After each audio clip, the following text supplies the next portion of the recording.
씨 뿌리는 자의 비유. 마태복음 13장 3절에서 23절 말씀입니다.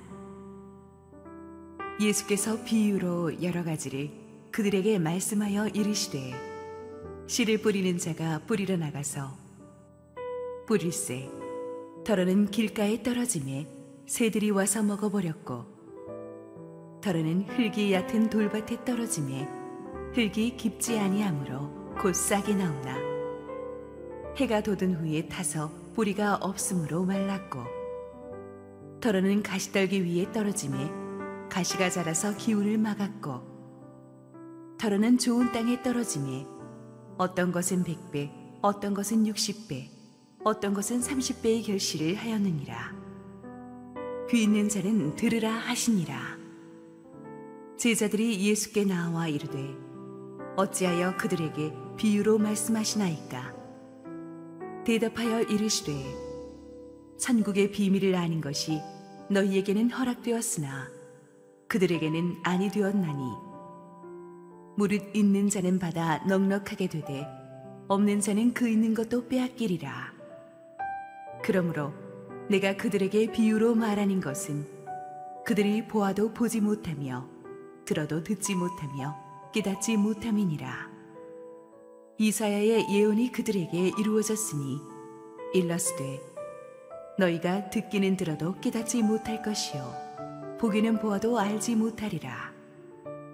이 백성들의 마음이 완악하여져서 그 귀는 듣기에 둔하고 눈은 감았으니, 이는 눈으로 보고 귀로 듣고 마음으로 깨달아 돌이켜 내게 고침을 받을까 두려워함이라 하였느니라. 그러나 너희 눈은 봄으로 너희 귀는 들음으로 복이 있도다. 내가 진실로 너희에게 이르노니, 많은 선지자와 의인이 너희가 보는 것들을 보고자 하여도 보지 못하였고, 너희가 듣는 것들을 듣고자 하여도 듣지 못하였느니라. 그런즉 씨 뿌리는 비유를 들으라. 아무나 천국 말씀을 듣고 깨닫지 못할 때는 악한 자가 와서 그 마음에 뿌려진 것을 빼앗나니, 이는 곧 길가에 뿌려진 자요.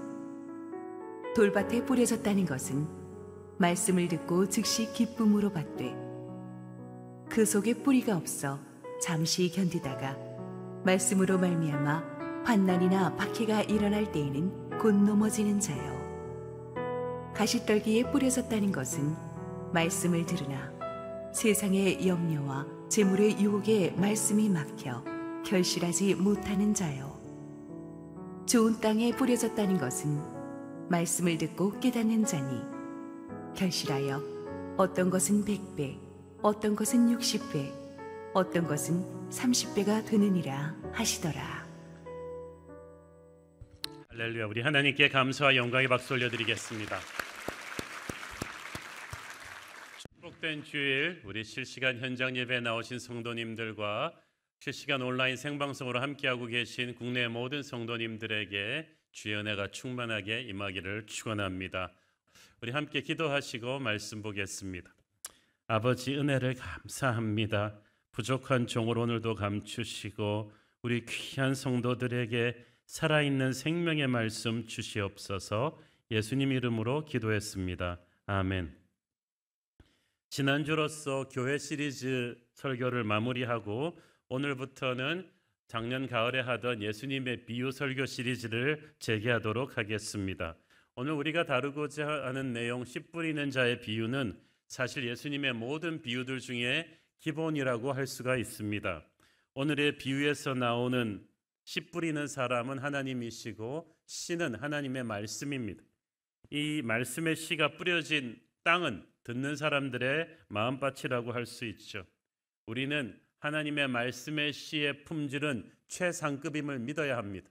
하나님의 말씀에는 어떤 오류도 없고 그 말씀이 있는 그대로 폭발하면 우리 안에 생명을 낳고 능력을 부어주고 우리의 상한 심령을 치유하고 개인과 가정과 교회와 나라를 살리는 엄청난 능력이 그 말씀의 씨앗에 담겨 있는 줄 믿습니다.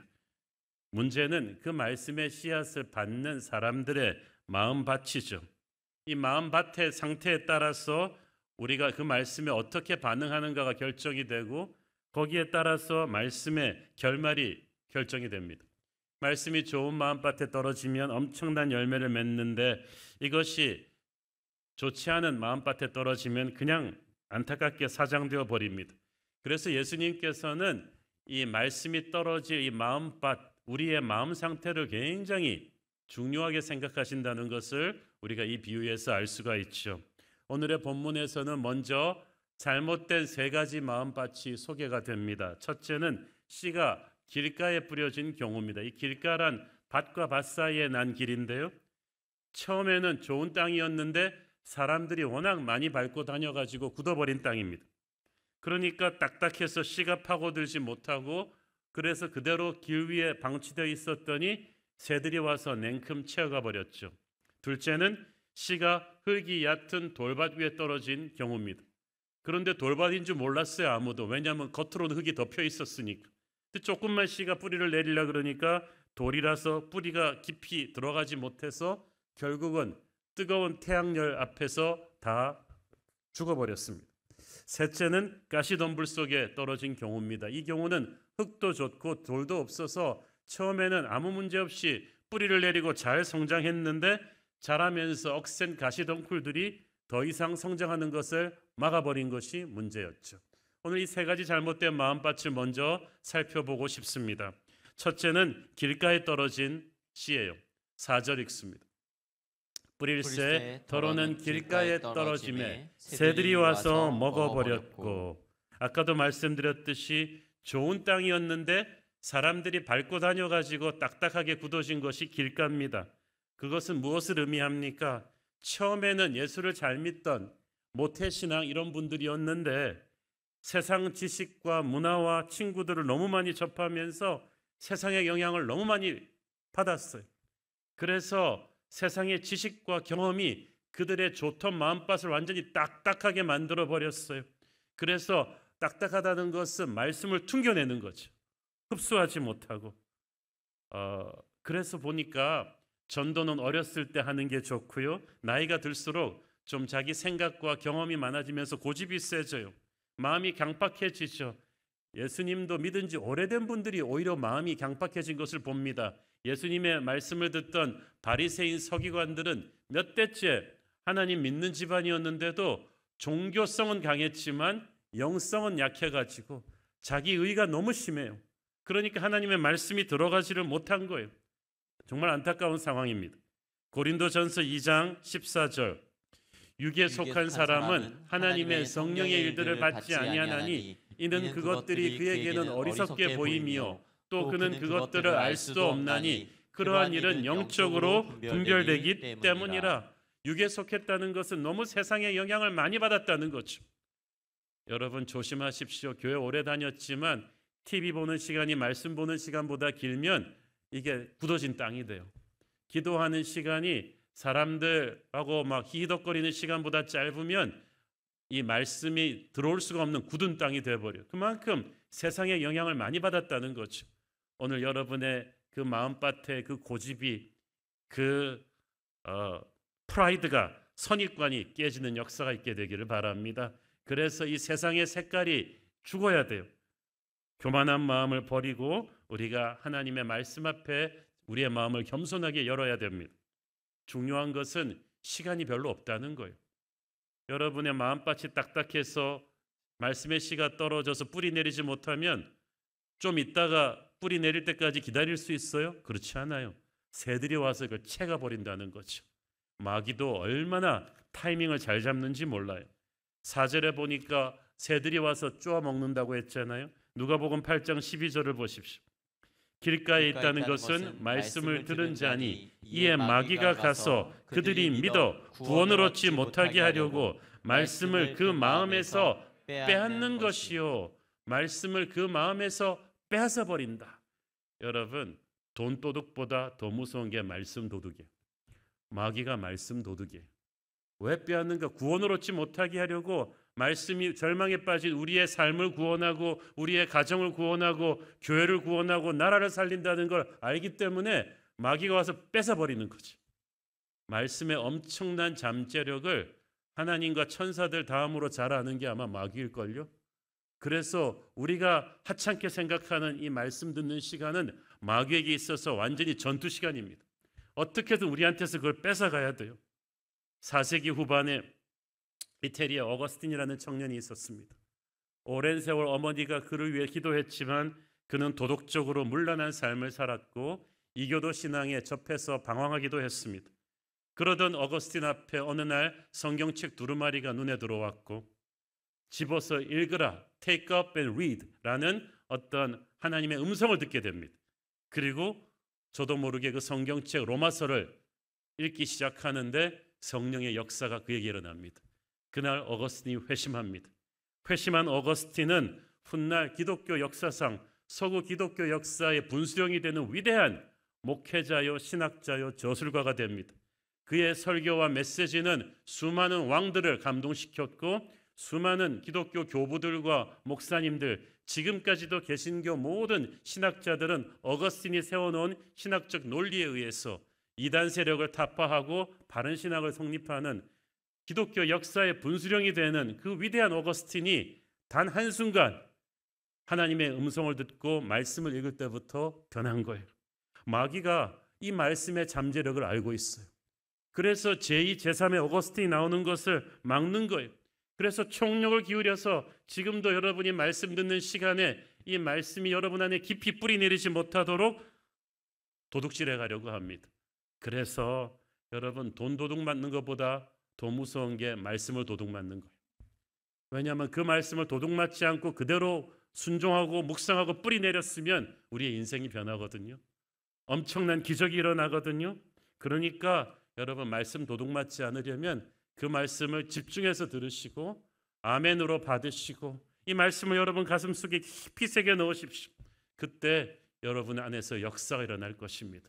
결코 마귀가 말씀을 도둑질하는 일이 없도록 타이밍 놓치지 말고 듣는 말씀을 족족 흡수하고 묵상하고 순종하는 저와 여러분 되기를 축원합니다. 둘째로 흙이 얕은 돌밭에 떨어졌다.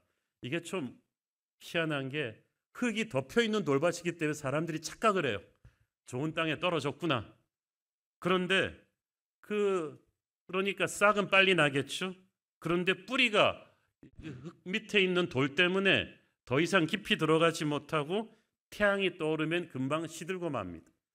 이것이 무엇을 의미하겠습니까? 20절, 21절 읽습니다. 돌밭에 뿌려졌다는 것은 말씀을 듣고 즉시 기쁨으로 받되 그 속에 뿌리가 없어서 잠시 견디다가 말씀으로 말미암아 환난이나 박해가 일어날 때에는 곧 넘어지는 자요. 이 말씀을 처음에는 기쁘게 받아들인다는 것으로 봐서 이분들은 한마디로 말해서 아주 감정적인 분들이에요. 충동적인 사람들, 감성이 아주 풍부한 분들이에요. 혈액형으로 하면 O형? 말씀을 듣고 그냥 눈물이 글썽해서 가장 크게 가장 빠르게 할렐루야 아멘을 연발함으로써 목사님들을 기쁘게 해주는 분들입니다. 설교가 끝난 뒤에는 그냥 목사님을 다가와서 은혜 받았어요라고 막 합니다. 헌신한 분 일어나라고 할 때마다 일어나기 때문에 목회자들이 너무 이분들이 좋아가지고 사역을 맡깁니다. 재직을 맡깁니다. 집사님이 우리 교회를 살려주세요. 그런데 사실 본인들도 거짓말로 그러는 건 아니었어요. 처음에 반응할 때는 그렇게 좋은 마음이었을 거예요. 그러나 진실한 감정 표현이 나쁘다는 게 아니라 우리 믿음을 감정에만 기초하기에는 너무 위험하다는 거예요. 왜냐하면 감정이란 게 있다가도 없고 없다가도 있는 거거든요. 항상 기쁜 감정만 있어도 이상하잖아요. 항상 슬픈 감정도 있어도 이상하듯이 이게 감정이라는 게 롤러코스터를 타는데 이 감정적인 신앙이 검증돼야 됩니다. 언제 검증이 됩니까? 환난이 올 때 검증이 됩니다. 잠시 견디다가 말씀으로 말미암아 환난이나 박해가 일어날 때 곧 드러난다는 거예요. 여러분 환난이나 박해가 꼭 공산국가에서 막 일어나는 투옥되고 고문당하고 죽는 것만 말하는 것도 아니에요. 지금도 일어나고 있어요. 우리가 크리스찬이기 때문에 겪어야 되는 애들 고3만 돼도 여러분 학부모 모임에서 그런 느낌이 막 밀려오지 않습니까? 고3 때 주일날 어떻게 교회를 보내냐는 거죠. 한시가 아까운데 환난이나 박해예요. 여러분 직장 상사 중에 반기독교적인 성향을 가진 그런 터프한 보스만 걸려도 환난이나 박해가 옵니다. 코로나 때 예배 금지 조치가 비합리적으로 내려지면서 교회에도 환난이나 박해가 왔죠. 그래서 그때 한국교회에 큰 위기가 왔잖아요. 그것은 한국교회 신앙이 강하지 않았다는 것을 우리에게 가르쳐 주었죠. 너무 허무하게 무너진다는 거예요. 그렇게 열정적으로 교회 봉사 잘하던 사람이 은혜의 자리를 떠나버려요. 교회는 주님의 군대이고 우리에게는 각자 지켜야 될 자리가 있는데 그 자리를 조금 힘들다고 상처받았다고 떠나버리는 모습, 그게 감정적인 신앙의 실체죠. 이 이유는 뿌리가 없기 때문이라는 것입니다. 여러분, 기쁜 감정 좋죠. 그렇지만은 여러분의 신앙을 말씀 안에 깊이 뿌리 내려야 돼요. 이것은 훈련으로만 오는 거예요. 그래서 우리 교회가 예배 은혜도 좋지만 훈련과 양육을 철저히 강조하지 않습니까? 순예배에서 기독교 에센스 양육 과정을 통해서 커피 브레이크를 통해서 예수 이름의 비밀 과정을 통해서 하나님의 말씀이 여러분 안에 깊이 뿌리 내릴 수 있도록 교회가 도와드릴 것입니다. 여러분이 훈련을 받으셔야 돼요. 그래야 감정에 휘둘리지 않는 강한 신앙을 가질 수가 있습니다. 그렇게 훈련을 통해서 말씀을 여러분 안에 깊이 뿌리 내리게 하고 기도 생활을 불같이 해서 정말 여러분 안에 떨어진 말씀의 씨앗이 쑥쑥 자랄 수 있도록 하는 것, 저는 여러분이 모두 그렇게 강인한 신앙의 뿌리 깊은 신앙의 소유자가 되기를 축원합니다. 세 번째는 가시떨기에 떨어졌다고 했죠. 7절 읽습니다. 도로는 가시떨기 위에 떨어짐에 가시가 자라서 기운을 막았고, 이 가시떨기는 이스라엘에서 흔히 볼 수 있는 잡초 중에 하나인데 주로 개간된 밭 주변에서 자랍니다. 그래서 뿌려진 씨가 하필이면 거기서 같이 자라는 거예요. 처음에는 좋은 밭에 뿌려진 씨처럼 이렇게 잘 자라다가 가시떨기가 옆에서 함께 자라면서 햇빛을 가리고 양분을 빼앗아가 버리는 게 문제죠. 영어 성경에 보니까 choke the plants, 씨가 자랄 때 숨통을 막았다고 했어요. 영적으로 숨통을 막아 놓으니까 이게 죽지도 않지만 죽지도 않고 그렇지만 비실비실대는 미니멈 크리스찬으로 머물러 있는 거죠. 껍데기만 남은 크리스찬이. 자, 이 가시떨기 밭에 속하는 사람들은 그래도 처음 다른 두 종류의 사람들에 비해서는 가장 열매 맺을 가능성이 많은 사람들이었어요. 아니 열매 맺으려고 쫙쫙 뻗어나고 있는데 마치 주목받던 이 유망주가 한 시즌도 뛰지 못하고 그냥 무너지는 것처럼 그들을 중간에서 뭔가가 무너뜨렸어요. 가시떨기가 무너뜨렸어요. 이 가시떨기의 정체가 무엇입니까? 22절 읽습니다. 가시떨기에 뿌려졌다는 것은 말씀을 들으나 세상의 염려와 재물의 유혹에 말씀이 막혀 결실하지 못하는 자요. 자, 세상의 염려, 산다는 것은 끊임없는 문제 속에 휘둘리는 거예요. 어른이 되면 될수록, 성공하면 할수록 문제는 더 많아져요. 돈 문제, 건강 문제, 가정 문제, 사회 문제, 교회 문제, 계속해서 근심 걱정거리가 몰려옵니다. 어떤 분들은 어느 날 근심 걱정거리가 없으면 그게 불안한 거죠. 뭔가 문제가 있을 텐데 내가 왜 걱정이 없지? 퇴근해서 집에 와도 휴가를 가도 문제는 끊임없이 우리 머릿속을 맴돌고 있죠. 문제가 아무것도 없는 사람은 저기 낙골당에 계신 분들 뿐인데 여러분 지금도 설교 듣는 이 순간에도 이 중에 문제 없는 사람이 있습니까? 그래서 지금 들으면서도 지금은 자식 걱정하는 분들 많으실 거고요. 그 사업 걱정 하시는 분도 많고 악화된 인간관계, 여러분을 힘들게 하는 지금 그 사람이랑 제 얼굴이랑 좀 오버랩되면서 막 갈등 일으키시는 분도 많은데 여러분 중요한 거는 문제를 붙들고 있으면 그 문제는 걷잡을 수 없이 우리를 죽입니다. 여러분 하루 종일 돈 문제만 생각하고 있어 보세요. 그거 미칩니다. 여러분을 속속이게 하고 있는 자녀 문제만 붙들고 있으면 문제를 문제화시키면 더 큰 문제가 된다고 했죠. 그러니까 지금 여러분이 할 일은 문제를 내려놓고 말씀에 집중하는 거예요. 여러분, 하나님의 말씀이 지금 여러분의 현실 문제와 상관이 없다고 생각하지 마세요. 거대한 강물은 흘러내려가면서 작은 구멍 하나 놔두지 않고 다 메우면서 내려갑니다. 말씀의 강물도 그렇습니다. 오히려 여러분의 그 인생의 가장 작은 근심거리의 뿌리를 지금 공격하고 있어요.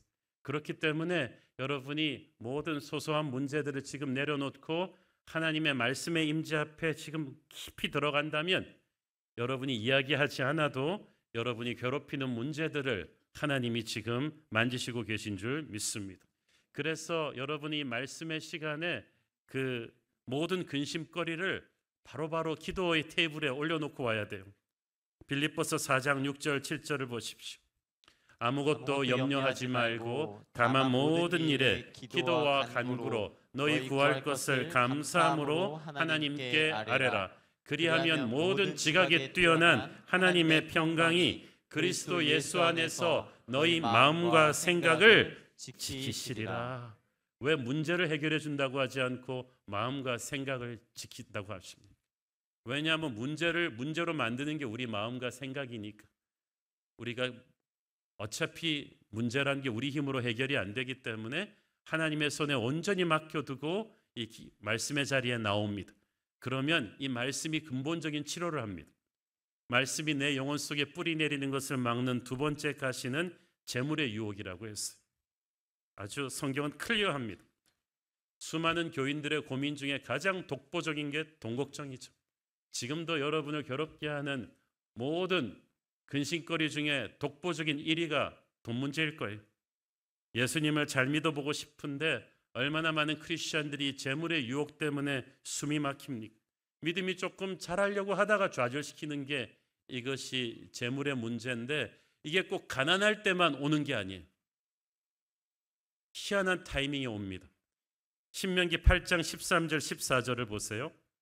또 네 소와 양이 번성하며 네 임금이 증식되며 네 소유가 다 풍부하게 될 때에 네 마음이 교만하여 네 하나님 여호와를 잊어버릴까 염려하노라. 여호와는 너를 애굽 땅 종되었던 집에서 이끌어내시고. 자, 광야에서 빈털터리였을 때 하나님이 경고하신 것이 아니라 약속의 땅에 들어가서 경제적으로 안정이 되면 그때부터 위험하다. 하나님을 잊어버릴 수 있다는 거예요. 지금 저는 한국교회의 가장 큰 위기가 이 돈 걱정이라고 생각합니다. 한국이 보릿고개 넘던 시절이 아니라 지금 OECD 국가에서 경제 톱10 안에 들어와서 굉장히 잘 살게 된 지금 이 문제가 한국교회를 흔들고 있어요. 여러분, 아무리 돈 없으면 못 사는 세상이라지만 믿음의 사람이 돈 문제에 얽히기 시작하면요 결코 하나님의 말씀을 흡수할 수가 없습니다. 은혜 받은데 치명적입니다. 한때 뜨거운 신앙을 가졌던 서구 기독교 국가들이 경제적으로 부유하게 되면서 왜 믿음이 차갑게 식어갔는지 여러분 생각해 보셔야 돼요.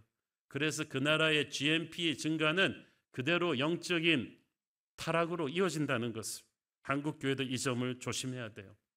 여러분이 사는데 필요한 만큼의 돈, 하나님의 사명을 이루는데 필요한 만큼의 돈은 주님이 반드시 채워주십니다. 여러분이 정직하게 일하고 살면 그렇게 하실 거예요. 그리고 그 때문에 돈 문제로 너무 연연하지 마세요. 여러분, 돈 욕심을 내려놓아 보십시오. 말씀이 들리기 시작할 거예요. 그런데 돈 걱정이 꽉 차 있으면 이것만큼 은혜를 주기는 건 없어요. 오늘 본문과 평행 본문인 마가복음 4장에 보면은 여기에 곁들여서 세상 것들에 대한 욕심도 가시떨기라고 했어요. 돈 욕심만 욕심인가요? 학벌의 욕심, 명예의 욕심, 권력 있는 자리의 욕심이 있는데 이 욕심에 있는 사람은요 걱정, 근심, 불안이 끊일 새가 없고 다른 사람을 사랑할 수가 없어요. 인생이 너무너무 힘들어요. 마음이 복잡해져요. 그러니까 말씀을 건성건성 듣게 돼 있죠. 공부도 건성건성하면 망하는데 말씀을 건성건성 듣는데 우리의 영이 어떻게 살아나겠습니까? 세상의 염려와 재물의 유혹들, 지금까지 언급한 이 모든 것들은 한마디로 우리의 마음밭을 황폐하게 만드는 세상의 우상들이에요. 마음밭에 이런 세상적인 우상들이 가득 차잖아요. 하나님의 말씀을 받을 수가 없어요. 여러분, 특세 기간 동안에 우리가 출애굽기에 나오는 황금 송아지 우상 사건 그때 함께 묵상했잖아요. 모세는 하나님이 직접 써주신 십계명 돌판의 말씀을 받아가지고 내려왔어요. 이 말씀대로만 살면 이 이스라엘 백성들은 애굽보다 더 위대한 나라를 만들고 하늘의 축복을 받을 것인데, 그 말씀을 받아야 되는 순간에 산 밑에서 황금 송아지 우상을, 세상의 돈과 명예와 음란이 상징되는 그 우상을 가지고 눈 뜨고 볼 수 없는 난잡한 파티를 벌이고 있었죠. 하나님이 진노하셨고 모세는 하나님의 말씀의 돌판을 집어 던져서 깨버렸어요. 여러분의 마음밭이 우상으로 가득 차 있잖아요. 하나님이 주시는 말씀의 돌판을 주님이 깨버리실 것입니다. You are not worthy. 너는 받을 자격이 없다. 마음밭이 엉망이면 능력의 말씀을 받을 수가 없어요. 감당할 수가 없어요. 우리에게 오는 은혜의 말씀의 돌판이 그동안 얼마나 많이 깨져버렸을까요? 우리의 마음밭이 우상으로 가득 찬 채로 설교를 들으니까 마음밭에 오는 말씀의 돌판이 깨져버린 거예요. 그러므로 좋은 설교 듣는 것 이상으로 중요한 것은 그 말씀을 받을 내 마음밭을 기경하는 것입니다. 지금까지 언급한 이 세 가지 나쁜 땅들이 왜 그렇게 나쁜 땅들이 되었을까요? 처음에는 좋은 땅이었는데 그냥 방치했기 때문입니다. 땅을 황무지로 만드는 건 간단합니다. 그냥 내버려 두는 거예요. 말씀 귀한 줄 모르고 영성 관리를 안 하고 방치하는 거예요. 바리새인과 서기관들이 그랬잖아요. 그 위대한 다윗 같은 예배자, 말씀의 사람을 조상으로 두었으면서, 그 위대한 모세를 조상으로 두었으면서도 그들은 받은 말씀의 유산을 방치했어요. 이거는 뭐 항상 우리에게 있으려니 하고 껍질뿐인 종교의식을 드렸어요. 그러니까 마음밭이 엉망이 되었죠. 그러니까 하나님께서 그들에게 말씀을 닫아버리셨어요. 11절 13절 읽습니다. 대답하여 이르시되 천국의 비밀을 아는 것이 너희에게는 허락되었으나 그들에게는 아니 되었나니 무릇 있는 자는 받아 넉넉하게 되되 없는 자는 그 있는 것도 빼앗기리라. 그러므로 내가 그들에게 비유로 말하는 것은 그들이 보아도 듣지 못하며 들어도 듣지 못하며 깨닫지 못함이니라. 여기서 말하는 그들인 예수 안 믿는 사람들이 아니에요. 말씀을 받아놓고도 방치해버린 모세 때부터 내려온 종교 지도자들을 말하는 거예요. 그런 사람들은 교회를 오래 다녔는데 하나님이 말씀의 영적 의미를 닫아버리셨습니다. 교회를 다니는데 세상의 우상이 마음밭에 가득한 거예요. 그러니까 은혜를 느끼지를 못해요.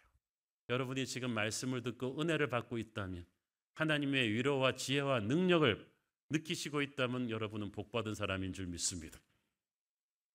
좋은 땅은 그냥 생기는 게 아니에요.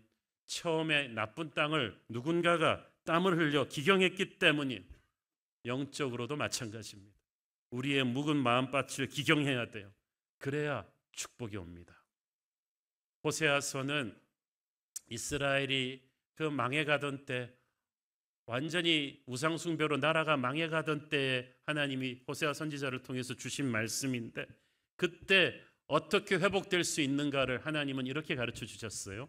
호세아서 10장 12절 너희가 자기를 위하여 공의를 심고 인애를 거두라. 지금 너희 묵은 땅을 기경하라. 지금이 곧 여호와를 찾을 때니 마침내 여호와께서 오사 공의를 비처럼 너희에게 내리시리라. 너희 묵은 땅을 기경하라. 그래야 은혜의 비가 온다 하는 거죠. 은혜의 비는 하나님이 주시고 말씀의 씨도 하나님이 주시지만 마음밭을 기경하는 것은 우리의 결단이 필요해요. 어떤 결단입니까? 마음밭을 근본적으로 만지시는 건 성령님인데 성령에게 내 마음밭을 내어드려야 돼요.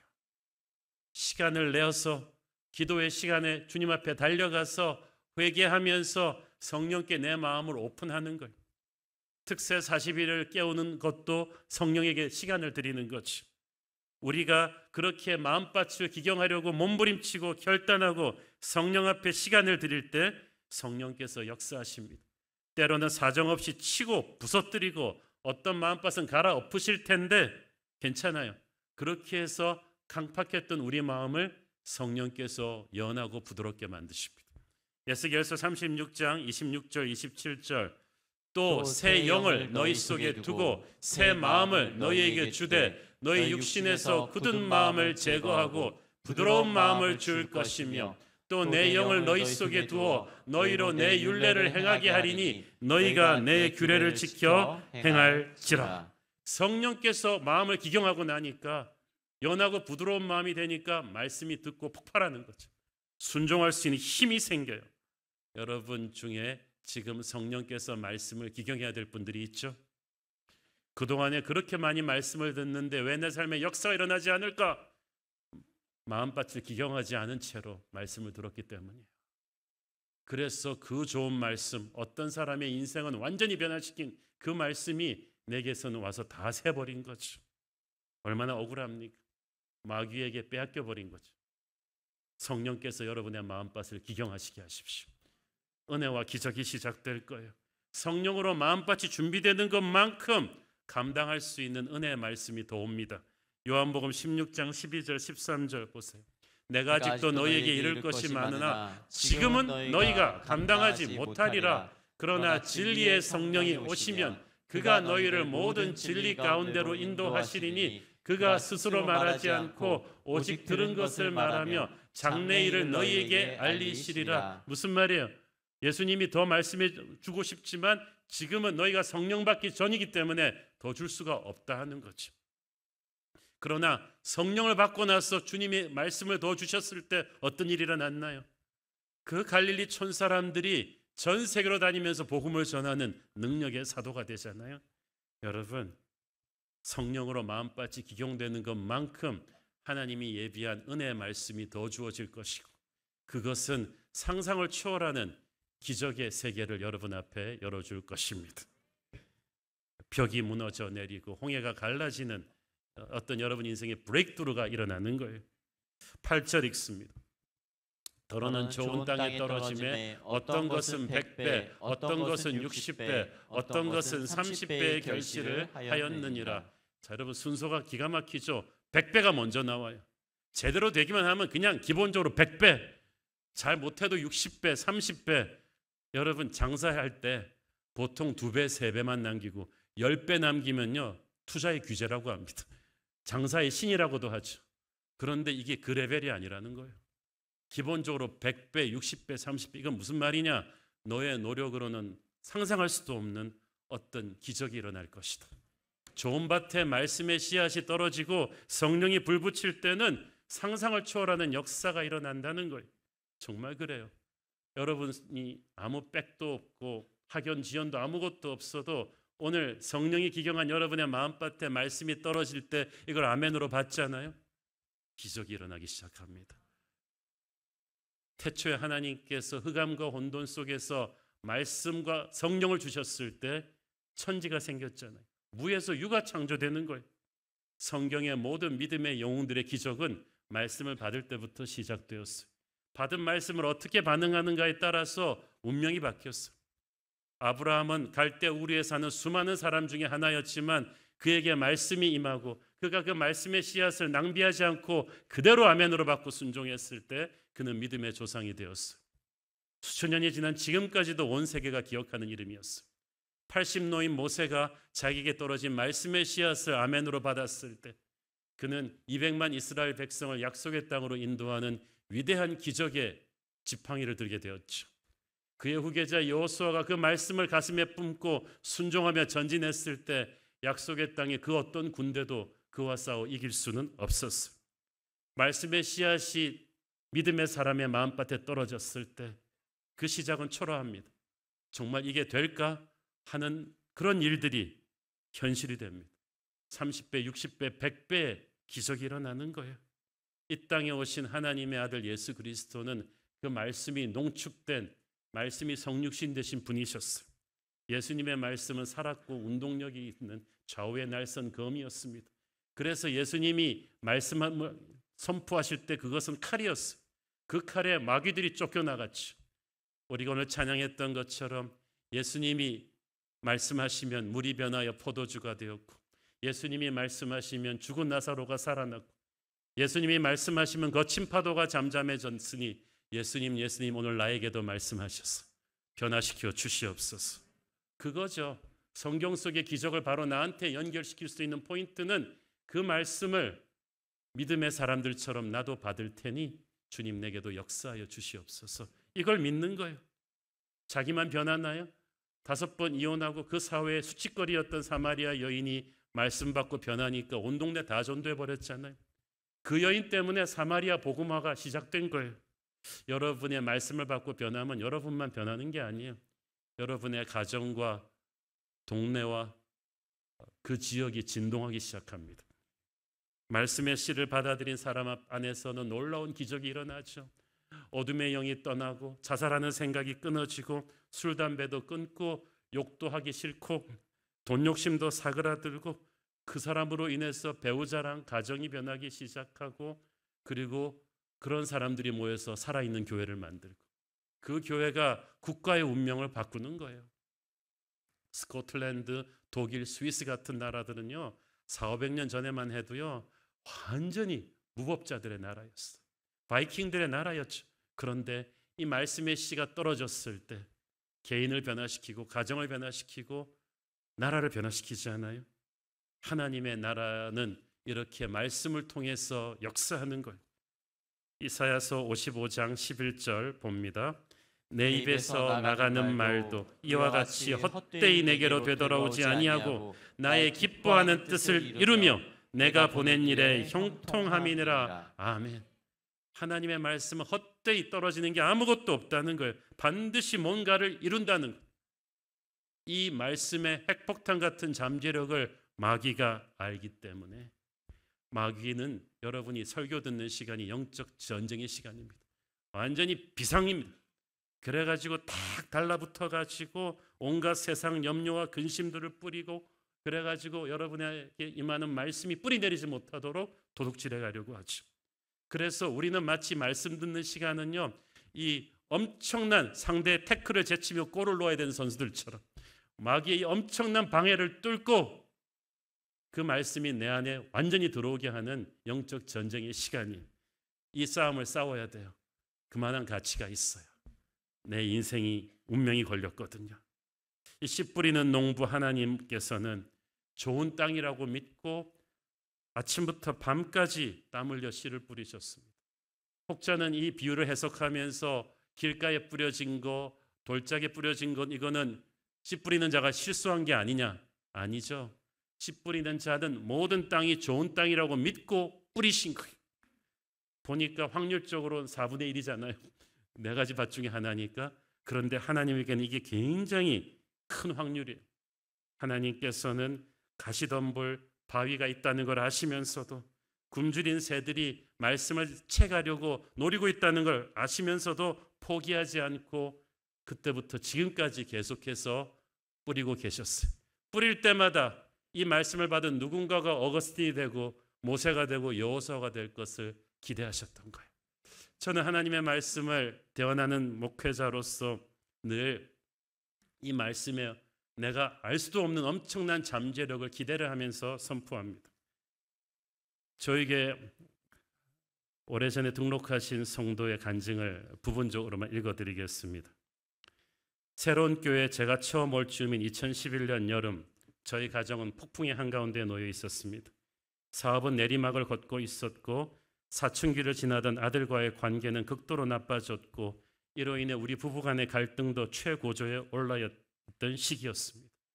우리 가정, 내 인생은 깨어지기 일보 직전이었습니다. 저는 모태신앙으로 자랐지만 이런 문제들 앞에서 기도하지 않았고 오히려 분노와 원망을 쏟아냈고 그 때문에 우리 가정은 사탄의 놀이터가 되었습니다. 그러나 하나님의 큰 은혜로 바로 그 포인트에 새로운 교회로 오게 되었습니다. 2011년 10월 16일 날짜까지 정확하게 기억을 하셨어요. 주일 설교를 들으며 저는 완전히 부서졌습니다. 목사님께서 사도행전 설교를 할 때였는데 그때 안디옥 교회가 성령의 말씀에 순종해서 선교사를 파송할 때 그냥 아무 사역자 중에 한 명을 보낸 게 아니고 가장 귀한 베스트 중에 베스트인 바나바와 사울을 보낸 것을 주목하라고 말씀하셨습니다. 저는 그 말씀을 들으면서 저의 삶을 비추어 보며 회개했습니다. 아, 나는 그렇게 살지 못했구나. 하나님께서는 나를 위해 당신의 베스트인 아들의 생명을 내어주셨는데 나는 모태신앙이라고 하면서 지금까지 아버지께 쓰다 남은 시간 들이고 쓰다 남은 돈 들이며 대충대충 살았구나. 그래서 나와 내 가정이 이렇게 허물어졌구나. 순간 예수님의 피 묻은 십자가가 흐릿하게 제 마음밭에 새겨지면서 하염없이 회개의 눈물을 흘리고 결단했습니다. 하나님, 제가 다시는 그렇게 살지 않겠습니다. 이제 남아있는 제 삶의 시간 동안 제 인생의 베스트를 드리겠습니다. 그날 이 결단이 저를 변화시켰고 폭풍 가운데 저희 가정을 살렸습니다. 아내와 함께 교회 훈련을 받았고 기도하면서 부부관계가 회복되었고 아이들도 주일학교에서 은혜를 받기 시작했고 우리 가정은 안정되었습니다. 10년의 세월이 흘러서 재작년에 이분이 우리 교회 장로님이 되셨어요. 누군지 궁금하면 새가족반에 가서 활짝 웃으며 안내하는 분을 여러분 만나보시기를 바랍니다. 근데 이분 장로 인터뷰할 때 아직도 기억납니다. 막 울먹울먹하면서 얘기 안 좋은 저도 깜짝 놀랐어요. 저는 개인적으로 그 설교가 그렇게 설교하는 제게는 그렇게 잘한 설교였다고 생각되지 않았거든요. 그 당시 더듬어 보니까 제가 좀 영적, 육적으로도 피곤하던 상태였고 그런데 하나님께서는 그 말씀의 씨앗을 가지고 한 영혼을 변화시키셨고 새로운 교회 장로로까지 인도하실 줄 누가 알았겠습니까? 그때부터 저는 기대감을 갖게 되었습니다. 저는 오늘 생명의 말씀을 듣고 있는 이 시간이 여러분 중에 누군가에게 기적의 시간이 되기를 바랍니다. 누군가의 눈에서 눈물이 나고 십자가를 상기시켜주는 순간이 되기를 바랍니다. 여러분의 말씀을 듣고 하는 그 결단이 오늘 여러분의 가정을 바꿀 것이고 교회를 바꿀 것이고 이 나라도 바꿀 수 있습니다. 어떤 말씀의 역사가 오늘 일어날지 모르겠어요. 주님, 돌 같은 우리의 마음밭을 오늘 성령으로 기경하여 주셔서 옥토로 만들어 주시고 말씀의 씨앗이 내게 떨어져서 나도 아브라함 같은 모세 같은 여호수아 같은 말씀의 열매를 결실하게 하여 주시옵소서. 오늘 여러분 저와 함께 그 기도 한번 해봅시다. 함께 기도하겠습니다. 하나님 은혜를 감사합니다. 주님, 돌같이 굳은 우리의 마음을 주님 앞에 회개합니다. 교회를 오래 다녔으면서도 너무 세상에 짓밟혀 버려서 내 마음이 강팍했음을 회개합니다. 오늘 주님의 말씀의 씨앗이 내게 떨어질 때 마귀가 치어가지 못하도록 내 마음밭을 성령으로 기경하여 주시옵소서. 내 마음밭의 우상을 제거하시고 성령의 음성 듣게 하옵소서.